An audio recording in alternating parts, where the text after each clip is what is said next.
Assalamualaikum warahmatullahi wabarakatuh. Ketemu lagi sama aku Mama Rara. Di video kali ini aku bakalan ngebahas gitu ya, atau melanjutkan part yang pertama.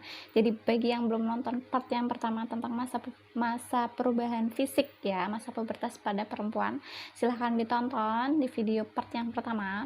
Nah, aku bakal melanjutkan yang part kedua ini tentang perubahan fisik masa pubertas laki-laki. Jadi ikuti terus videonya sampai selesai ya.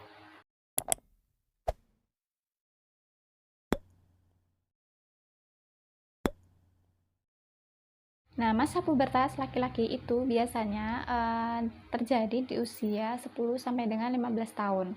Nah, biasanya masa pubertas laki-laki itu lebih lambat daripada masa pubertas perempuan. Dan juga biasanya masa pubertas laki-laki itu dimulai di usia 11 sampai dengan 12 tahun. Nah, pada masa pubertas ini uh, laki-laki itu akan memproduksi hormon gitu. Jadi satu hormon, kalau perempuan tadi memproduksi dua hormon, kalau laki-laki hanya memproduksi satu hormon, yaitu hormon testosteron. Hormon ini itu dihasilkan oleh testis gitu. Nah, pada masa pubertas laki-laki hormon testosteron ini biasanya itu meningkat drastis. Nah, setelah produksi testosteron ini memuncak, itu biasanya akan memproduksi sperma. Nah, dari sperma inilah nanti yang akan menyebabkan perempuan itu hamil. Nah, jadi bagi remaja putra gitu ya, ataupun orang tua di rumah wajib gitu ya ngasih konseling kepada anaknya supaya pada sudah memasuki masa pubertas itu harus lebih hati-hati menjaga pergaulannya supaya tidak berduaan dengan perempuan, supaya tidak hamil gitu. Nah, perubahan apa aja sih, fisik apa aja sih yang terjadi pada masa pubertas laki-laki? Nah, yang pertama itu biasanya tinggi badannya itu akan bertambah.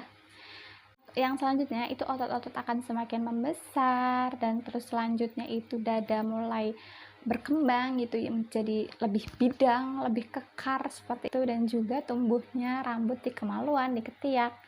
Nah, kalau laki-laki itu spesialnya itu ada tumbuhnya apa namanya ini, kumis, janggut, ataupun apa sih namanya tuh ya pokoknya janggut gitu ya. Jadi lebih spesialnya, kalau perempuan kan nggak ada gitu, karena perempuan itu nggak memproduksi hormon testosteron itu tadi, karena cuman terjadi di laki-laki. Nah, oke, selanjutnya itu mengalami perubahan suara.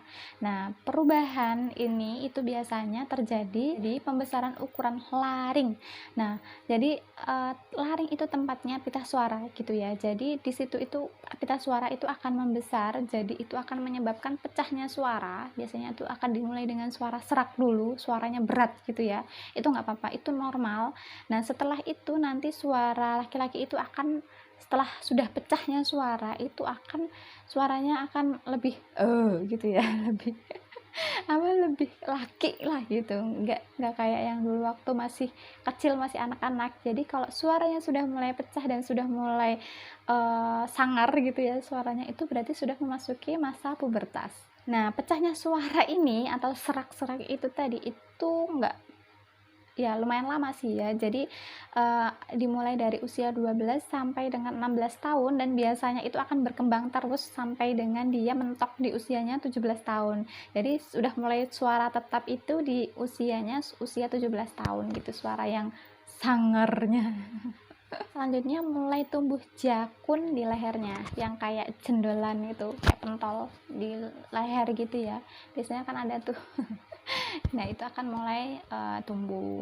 Kemudian itu selanjutnya penis dan testis itu akan mulai membesar pada masa pubertas laki-laki. Nah, nggak ada patokannya ya, jadi pada usia berapa sih gitu penis dan testis itu mulai membesar, nggak ada patokannya, tapi biasanya itu terjadi antara usia 9 tahun sampai dengan 18 tahun mulai muncul gitu, mulai membesarnya penis dan testis itu tadi. Nah, mengalami perubahan perubahan penis dan testis ini biasanya itu berbeda antara laki-laki satu dan laki-laki lainnya.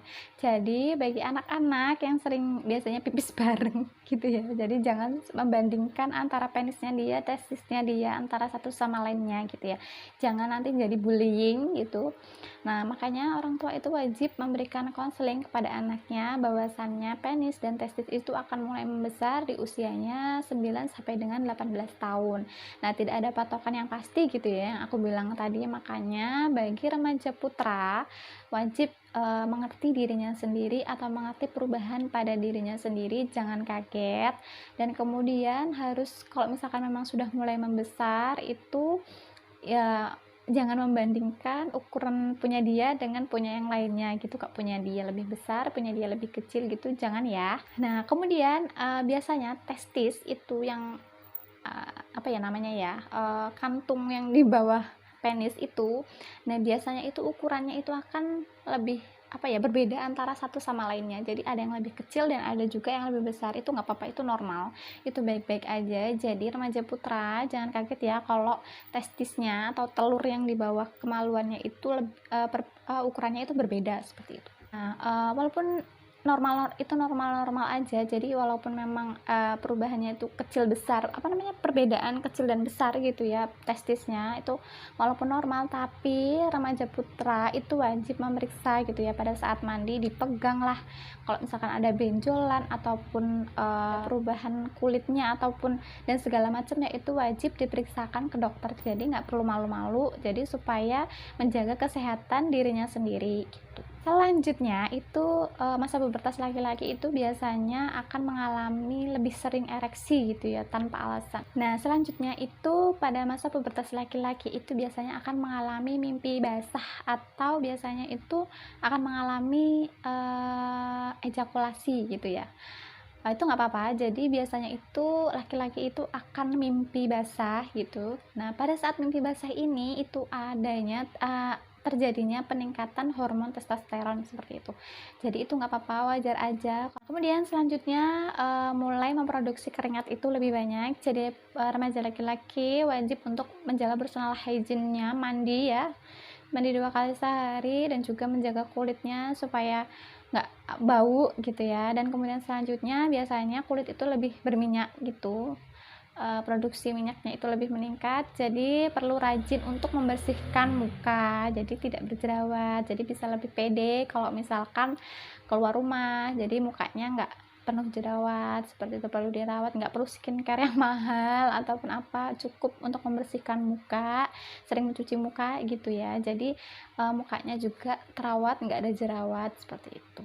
Nah, mungkin cukup sekian video dari saya, part 1 dan part 2 sudah diselesaikan. Semoga bermanfaat dan bisa memberikan ya setidaknya sedikit lah wawasan gitu, ataupun sedikit pencerahan gitu bagi remaja putri dan putra. Nah, semoga bermanfaat. Wassalamualaikum warahmatullahi wabarakatuh.